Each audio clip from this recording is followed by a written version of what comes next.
नमस्कार, मी विशाल परदेशी. सुप्रभात या बुलेटिनमध्ये आपलं सगळ्यांचं स्वागत. सुरुवात करूयात गोव्यातल्या बातमीने. गोव्यातल्या घडामोडी फार वेगाने घडताना दिसत आहेत. गोव्यामध्ये आगामी विधानसभा निवडणुकीच्या पार्श्वभूमीवर प्रचंड राजकीय घडामोडी घडताना दिसत आहेत. विशेष म्हणजे गोव्याचे माजी मुख्यमंत्री मनोहर पर्रीकर यांचे चिरंजीव उत्पल पर्रीकर यांनी भाजपच्या विरोधात बंड पुकारलाय. पणजीतून अपक्ष निवडणूक लढवणार असल्याची घोषणा त्यांनी केली आहे आणि यावेळी त्यांनी भाजपचे गोवा प्रभारी देवेंद्र फडणवीस यांना सडेतोड उत्तर दिलं. केवळ मनोहर पर्रीकर यांचा मुलगा म्हणून उमेदवारी देता येणार नाही असं फडणवीस म्हणाले होते आणि त्यांच्या या वक्तव्याला उत्पल पर्रीकर यांनी सडेतोड उत्तर दिलंय.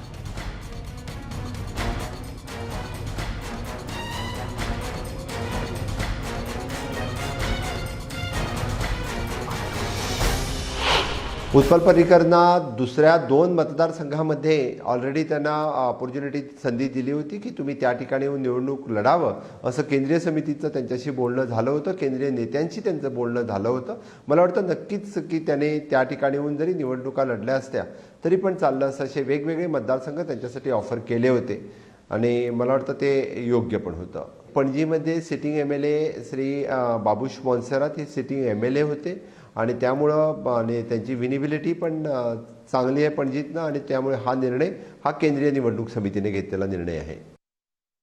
I enjoy their support. I also enjoy support of general population of Panji. In spite of that, for some reason, I am not able to get the candidature of Panji constituency. It has been given to someone who has opportunistically come within the party in last 2 years. Due to these circumstances, I have no choice but to stand for the values my father believed in and go ahead and let people of Panjim decide my political fate. So I like to announce that I will be contesting as an independent candidate from Panjim constituency. Thank you. Goa विधानसभा निवडणुकीची रणधुमाळी सुरू असताना शिवसेनेने उमेदवारांची यादी जाहीर केली. शिवसेना नेते संजय राऊत यांनी पत्रकार परिषद घेऊन ही घोषणा केली. गोव्यातील जनता शिवसेनेला संधी देईल अशी खात्री आहे असं राऊत यांनी यावेळी स्पष्ट केलं. महाराष्ट्रातून शिवसेनेचे प्रमुख नेते प्रचाराला येतील. महाराष्ट्राचे पर्यावरण मंत्री आदित्य ठाकरे प्रचाराला येणार आहेत असं देखील राऊत यांनी स्पष्ट केलं. दरम्यान घराणेशाही म्हणून उत्पल यांना तिकीट नाकारणं चुकीचं असल्याचं राऊत म्हणाले. फक्त पर्रीकरांना तिकीट देतानाच घराणेशाही का असा सवालही त्यांनी उपस्थित केला. दरम्यान शिवसेना उत्पल पर्रीकरांना पूर्णपणे पाठिंबा देईल आणि त्यांच्यासाठी आम्ही आमचा उमेदवार मागे घेऊ असंही राऊतांनी स्पष्ट केलं. तर आदित्य ठाकरे यांचा काही प्रभाव पडेल हे शिवसेनेनं आजमावून पाहावं असं प्रत्युत्तर गोव्याचे मुख्यमंत्री प्रमोद सावंत यांनी दिलंय.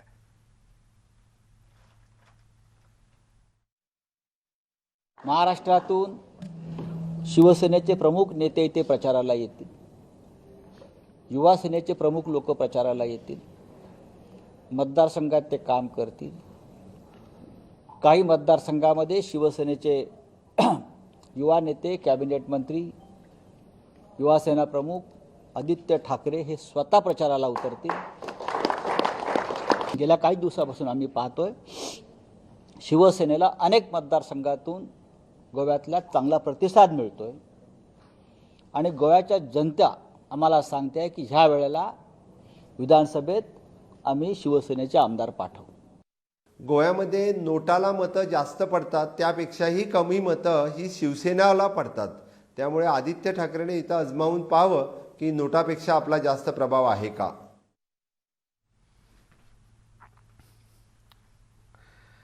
गोव्यातील निवडणुकीवरून महाराष्ट्रातही नेत्यांमध्ये आरोप आणि प्रत्यारोप सुरू झालेत. गोव्यात शिवसेनेचा प्रभाव अटळ आहे. त्यांनी आपलं डिपॉझिट वाचवलं तर संजय राऊतांना पार्टी देईन अशी खोचक टीका भाजप आमदार आशिष शेलार यांनी केलेली आहे. तर दुसरीकडे वॉर्ड पुनर्रचनेवरही शेलारांनी भाष्य करत हा शिवसेनेचा राजकीय डरपोकपणा असल्याचं म्हटलंय.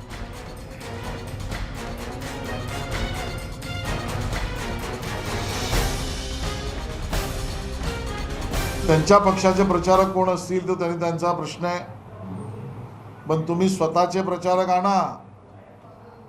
ते स्टार आणा किंवा लिटिल स्टार आणा. तुमचा पराभव गोव्यात अटळ आहे. जेवढ्या सभा हे स्टार प्रचारक घेतील त्या ठिकाणच्या जरी डिपॉझिट शिवसेनेच्या वाचल्या तरी मी संजय राऊत सांगतील त्या ठिकाणी त्यांना त्या बदल्यामध्ये ट्रीट किंवा भोजन देऊ शकेन. माझं त्यांना खुलं आव्हान आहे. हा राजकीय फायदा घेण्याचा प्रयत्न म्हणजे राजकीय डरपोकपणा आहे. सत्ताधारी शिवसेनेचा राजकीय डरपोकपणा आहे. त्यांना आता असलेल्या प्रभाग रचनेतून किंवा मतदारांच्या कल बघून स्वतः निवडून येण्याची काही शाश्वती नाही. आणि त्यामुळे केवळ हा 9 वॉर्डांपुरता विषय नसून माझं तर मत किंवा भीती आहे, हा संपूर्ण 227 वॉर्डांना डिस्टर्ब करण्याचा प्रयत्न आहे. व्हाय आय किल्ड गांधी या सिनेमात नथुराम गोडसेची भूमिका करण्यावरून अमोल कोल्हेंवर स्वपक्षीय नेत्यांकडून तसंच विरोधकांकडून टीका होते. मात्र या विषयावरून राष्ट्रवादी काँग्रेसचे अध्यक्ष शरद पवारांनी अमोल कोल्हेंची पाठराखण केली आहे. नाथुराम गोडसे नामक व्यक्ति ने गोलियां चलाकर बापू की हत्या कर दी. बेरहमी से हुए इस विभाजन में 1.5 करोड़ लोग बेघरबार हुए हैं और लाखों अपनी जान गंवा चुके हैं. व्हाय आय किल्ड गांधी या चित्रपटाचा टीजर आला ये महात्मा गांधी की हत्या का मुकदमा है. आणि त्यात राष्ट्रवादी काँग्रेसचे खासदार अमोल कोल्हेंनी नथुरामाची भूमिका साकारल्यामुळे राज्याच्या राजकारणात एकच खळबळ माजली. मैंने गांधी जी का वध. जणू राजकीय वादळच उठलं. कारण काँग्रेससह राष्ट्रवादी काँग्रेसच्याही काही नेत्यांनी याबाबत नाराजी व्यक्त केली आणि त्यामुळे या वादळावर राष्ट्रवादी काँग्रेसचे अध्यक्ष शरद पवार यांची भूमिका नेमकी काय आहे याकडे सगळ्यांचीच उत्सुकता लागली होती. अखेर शरद पवार आणि राष्ट्रवादीचे प्रदेशाध्यक्ष जयंत पाटील यांनी मात्र अमोल कोल्हे यांची पाठराखण केली. अस्वस्थ आहे, नाराज आहे, दुःखी आहे. त्या नथुरामचं महत्त्व वाढवायचं त्याच्यात बघितलं नाही आणि म्हणून या सगळ्या प्रश्नाकडे एक कलावंत आणि एक या देशात घडलेला इतिहास या 2 गोष्टींना समोर ठेवून आपण बघितलं पाहिजे. राष्ट्रवादी काँग्रेसचे नेते जितेंद्र आव्हाड यांनी मात्र कोल्हेंनी या चित्रपटात साकारलेल्या भूमिकेवर रोखठोक भूमिका घेत नाराजी व्यक्त केली आहे. जब 2017 में उन्होंने ये भूमिका अदा की थी तब वो उसका राष्ट्रवादी से कोई संबंध नहीं था.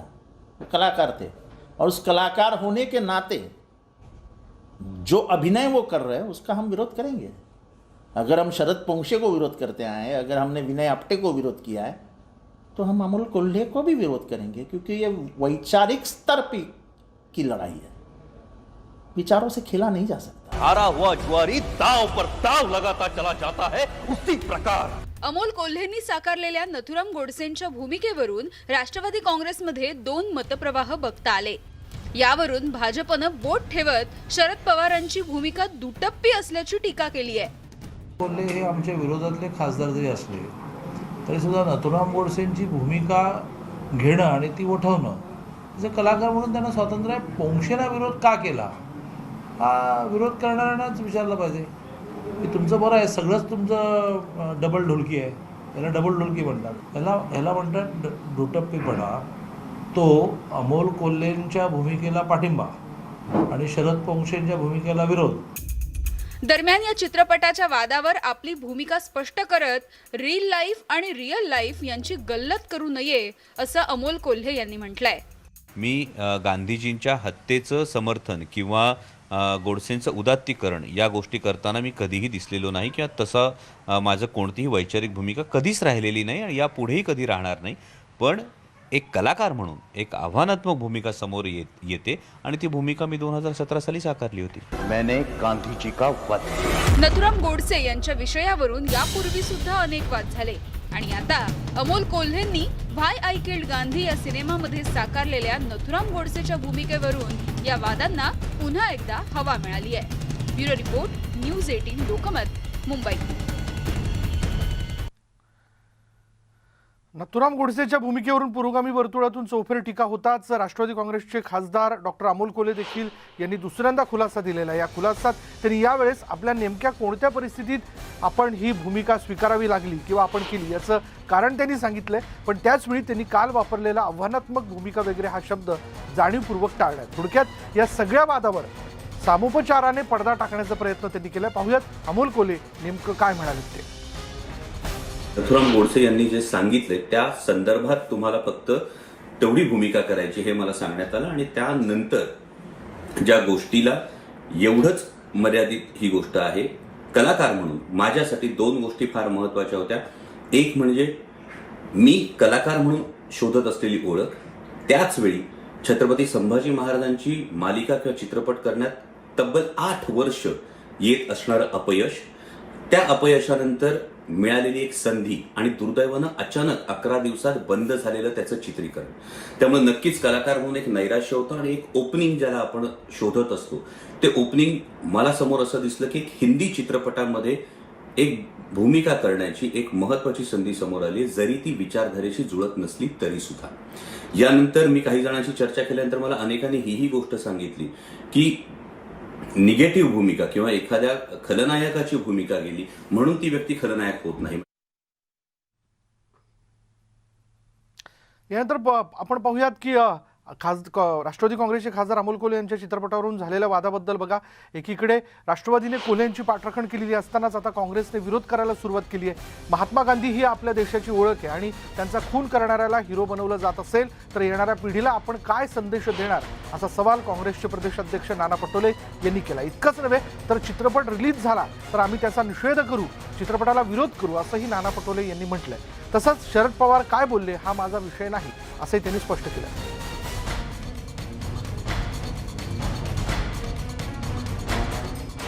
देशाचा विचार आहे, देशाची संस्कृती आहे आणि त्यांना मानणाऱ्या व्यक्तिमत्वाला समजा त्या गोडसेंना हिरो बनवण्याचा जो प्रयत्न सुरू झालेला आहे त्याचा काँग्रेस पक्षाने त्याचा विरोध केलेला आहे.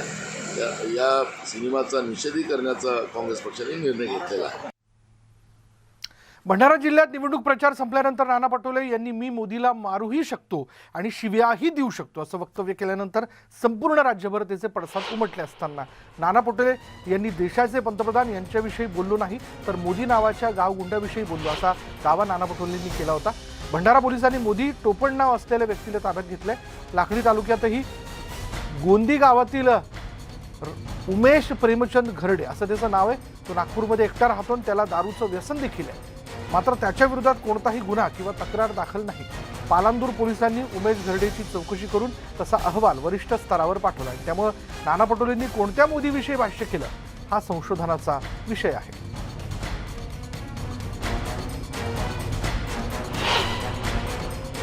जे काही वक्तव्य माझ्या नावानं दाखवलं जाते आहे त्याच्यामध्ये आपण पाहिलं असेल की लोक माझ्या सभोवताल गोळा झालेले आहेत. सध्या आमच्या जिल्ह्यामध्ये निवडणुका सुरू आहेत आणि मी त्या निवडणुकीच्या प्रचारामध्ये एका मोदी नावाच्या गावगुंडाची तक्रार लोक मला करत होते आणि त्या गावगुंडाला मी बोलूही शकतो आणि वेळेला तर मारूही शकतो, पण तुम्हाला काही घाबरण्याचं कारण नाही. हे मी त्या गावगुंड मोदीच्याबद्दल बोललो, देशाचे प्रधानमंत्री नरेंद्र मोदींच्याबद्दल नाही बोललो. मी उमेश प्रेमदास उर्फ मोदी घरडे बोलत आहे. मी गावला राहतो गोंदीला. मी दारू पिली. दारू पिल्यानंतर मला हुमण्या नावाचा व्यक्ती मला भेटला. तो माझ्याबरोबर बोलला, धमकी वगैरे दिली. म्हणला मी तुला पाहून घेईन म्हणला. तू म्हणला मला शिवागारी काय सर करून राहिलास म्हणला. तू मी नाही त्याला शिवागारी केली. शिवागारी केल्यानंतर त्याने नाना भाऊकडे माझी तक्रार केली.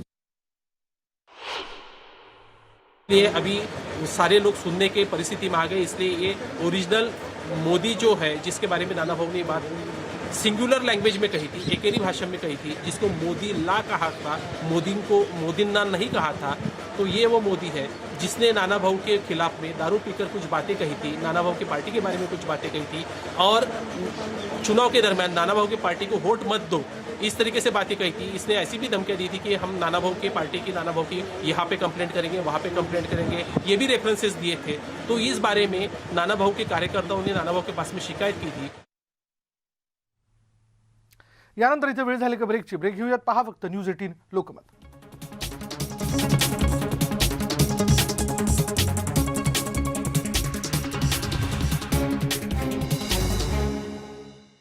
कमी होण्याची शक्यता आहे. दीर्घकाळ अमेरिकेची मुत्सद्दी जॉर्जिया आणि organisation for security and cooperation in Europe यामध्ये अमेरिकेचे माजी राजदूत इयान यांनी केली.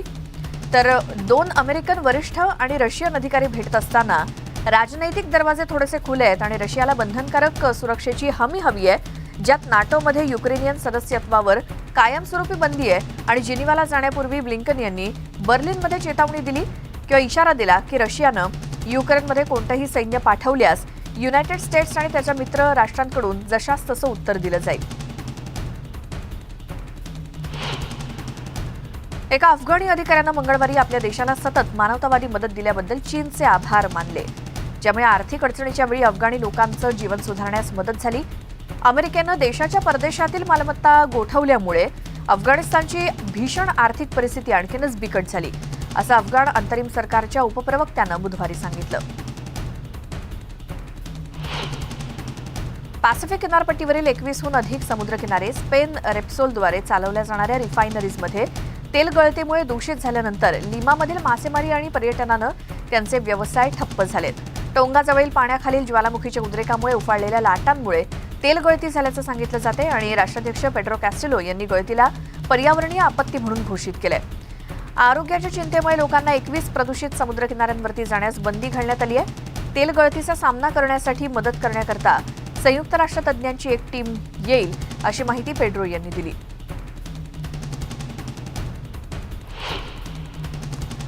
टोंगामधील नुकुआलोफा शहरामध्ये रस्ते आणि वाहनांवरती राखेचे ढीग साचलेत.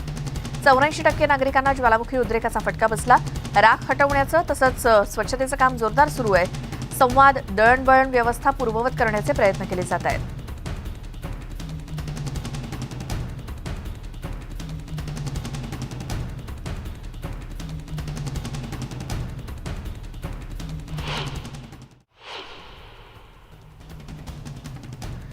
आफ्रिकेतल्या घानामध्ये खाणीमध्ये स्फोट करण्यासाठी नेल्या जात असलेल्या स्फोटकांनी भरलेल्या एका ट्रकचा स्फोट झाल्याची गंभीर घटना घडली आहे. यात 17 जणांचा मृत्यू झाला असून एकूण 60 जण गंभीर जखमी झालेत. मृतांचा आकडा वाढण्याची भीती आहे, तर जखमींमध्ये मुलांचाही समावेश असल्याचं समजतंय. राजधानी अकारापासून पश्चिमेकडे 300 किलोमीटरवर असलेल्या बोगोसो शहरामध्ये हा स्फोट झालाय. या स्फोटाच्या हादऱ्यामुळे अनेक इमारती धसल्या आहेत. देशाला पछाडलेल्या कोरोनाचे फ्रान्समध्ये रुग्ण कमी होऊ लागले असले तरी रुग्णालय आणि आरोग्य यंत्रणेवरती अजूनही ताण आहे, कारण अजूनही पूर्णपणे कोरोना गेलेला नाही. त्यामुळे पुढचे 12 दिवस निर्बंध कायम ठेवण्याची घोषणा फ्रान्सचे पंतप्रधान जीन कास्टेक्स यांनी गुरुवारी केली. त्यांनी हेही स्पष्ट केलंय की येत्या सोमवारी लस पास विधेयक मंजूर होईल. त्यानंतर जे लस घ्यायला नकार देतील त्यांच्या सार्वजनिक वावरावरती मर्यादा घातल्या जातील. ज्यांनी लस घेतलेली नाही ते नकारात्मक आलेल्या चाचणी प्रमाणपत्रासह रेस्टॉरंट, क्रीडा क्षेत्र आणि सार्वजनिक वाहतुकीनं प्रवास करू शकतील.